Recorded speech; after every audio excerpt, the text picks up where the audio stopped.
Author Introduction. Bertrand Russell, 1872 to 1970, was a British philosopher, logician, and social critic, widely regarded as one of the most influential thinkers of the 20th century. He studied at Trinity College, Cambridge, where he made significant contributions to logic, epistemology, and analytic philosophy. His work laid the foundation for much of modern philosophy, particularly in the philosophy of language and the theory of knowledge. The Problems of Philosophy, 1912, is one of his most accessible works, written as an introduction to fundamental philosophical questions, particularly concerning knowledge, reality, and the limits of human understanding. Summary of the Problems of Philosophy. Russell's book is a systematic exploration of key issues in epistemology and metaphysics. He examines what we can truly know, the distinction between appearance and reality, and the nature of truth and knowledge. Chapter 1. Appearance and Reality. Russell begins with the distinction between appearance and reality. He asks whether we can trust our senses to give us knowledge of the external world. Using the example of a table, he argues that its color, texture, and even shape change depending on the angle of perception, lighting, and other factors. Thus, what we see is not necessarily reality, but an appearance shaped by our senses. He concludes that there must be a distinction between how things seem and how they really are, laying the foundation for the problem of perception. Chapter 2. The Existence of Matter. Having questioned the reliability of the senses, Russell examines whether we can still believe in the existence of an external world. He discusses the idea of sense data, the immediate objects of perception, and contrasts them with physical objects, which we assume exist independently of our minds. He argues for the reality of matter by appealing to the idea that belief in an external world is the simplest and most reasonable explanation for our experiences. Chapter 3.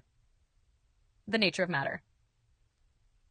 Russell explores what matter actually is. He considers various philosophical theories, including the idea that matter is composed of sense data or that it consists of something more fundamental.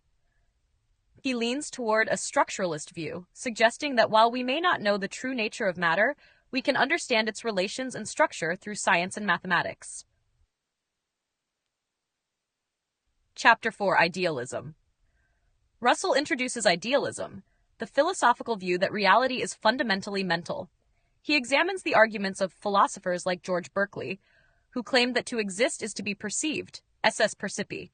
While he acknowledges the appeal of this position, Russell ultimately rejects it, arguing that it fails to account for the persistence of objects when unperceived.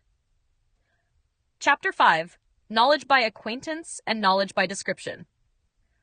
This chapter introduces one of Russell's most important epistemological distinctions. He argues that we have two kinds of knowledge. Knowledge by acquaintance, direct awareness of something, such as sense data or our own thoughts.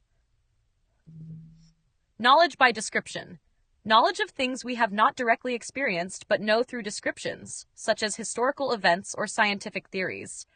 This distinction is crucial because it helps explain how we can know things beyond immediate perception, such as the existence of atoms or distant planets. Chapter 6. On Induction. Russell examines the problem of induction, which concerns how we justify our belief that past experiences can predict future events. He notes that induction, our expectation that the sun will rise tomorrow because it has always risen in the past, is not logically certain, yet we rely on it constantly. He acknowledges David Hume's skepticism about induction, but ultimately defends it as a practical necessity.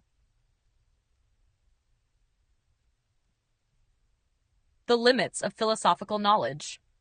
Russell argues that while philosophy cannot provide absolute certainty, it is still valuable because it clarifies our concepts and reveals the assumptions behind our beliefs.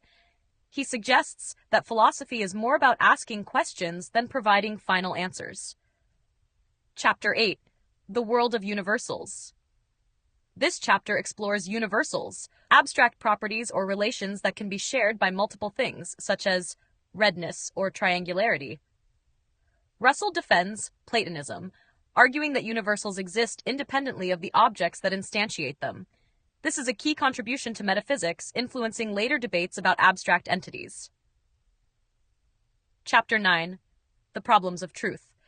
Russell considers competing theories of truth, including the correspondence theory, which holds that truth consists in a statement's correspondence with reality, the coherence theory, which claims that truth is determined by how well a belief fits within a system of beliefs.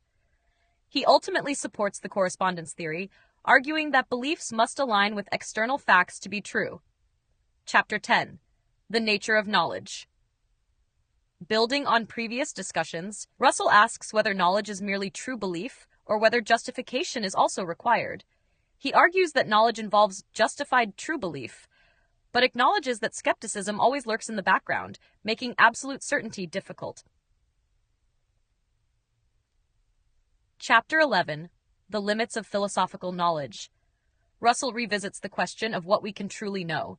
He reaffirms the value of philosophy despite its lack of final answers, arguing that philosophical inquiry expands our understanding by questioning assumptions we take for granted. Chapter 12. The value of philosophy. In the final chapter, Russell defends the importance of philosophy, not because it provides definitive knowledge, but because it fosters intellectual curiosity and critical thinking. He argues that philosophy liberates the mind by challenging dogmatism and encouraging a broader perspective on life. He concludes that philosophy's greatest value lies in the questions it raises, rather than the answers it provides. Conclusion: the problems of philosophy remains a classic entry issues in epistemology and metaphysics. Russell systematically examines the nature of knowledge, perception, reality, and truth, offering clear arguments that continue to shape philosophical debate. The book serves as both an accessible introduction for beginners and a foundational text for deeper study in epistemology.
Don't forget to hit that subscribe button to show your support.